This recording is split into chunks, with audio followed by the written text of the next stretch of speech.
Champion du monde 98 en tant que joueur, puis en 2018 en tant qu'entraîneur, Didier Deschamps a créé des liens solides avec certains joueurs.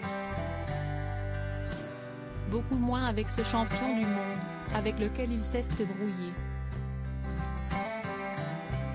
Plus de 4 ans après avoir remporté la fameuse Coupe du Monde 2018, la France a failli remettre ça. Le 18 décembre 2022, les Bleus ont tout donné face à l'Argentine, avant de perdre au tir au but. Une performance remarquable, tout de même, puisqu'il est extrêmement rare d'arriver 2 fois de suite en finale de la plus prestigieuse des compétitions entre les nations. Ravi de la performance, Noël Le Graët, qui était encore le président de la FFF avant que les affaires ne lui tombent sur la tête, a prolongé le contrat de Didier Deschamps, le sélectionneur des Bleus depuis 2012.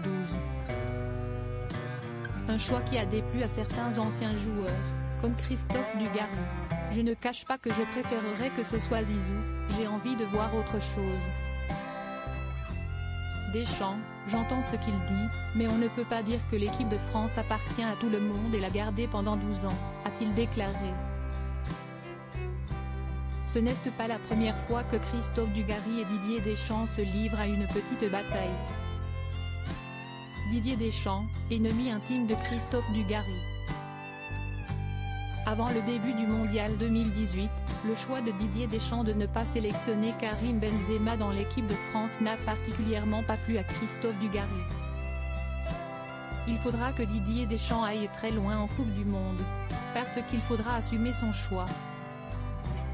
Parce qu'on prend en otage l'équipe de France et c'est peut-être au détriment de l'intérêt collectif, a déclaré l'ancien footballeur sur les ondes de RMC Sport. Un discours qui n'a pas plu à l'intéresser. Dugarry ose dire que je prends la France en otage. Cela dépasse l'entendement. Il dit ce qu'il veut, il a son émission radio. On a vécu des choses ensemble donc je sais qu'en termes d'état d'esprit, sincèrement, j'ai vu beaucoup mieux. Si on devait se voir avec du gars, ça ne serait même pas bonjour, bonsoir. Chacun sa route, chacun son chemin. C'est clair, a-t-il rétorqué dans les colonnes du Parisien. Néanmoins, si cette brouille avait pu s'arrêter là, elle aurait également pu se régler devant les tribunaux puisque quelques jours après ces échanges, Didier Deschamps aurait réfléchi à attaquer son ancien coéquipier en justice. Chose qui, après réflexion, ne s'est jamais faite.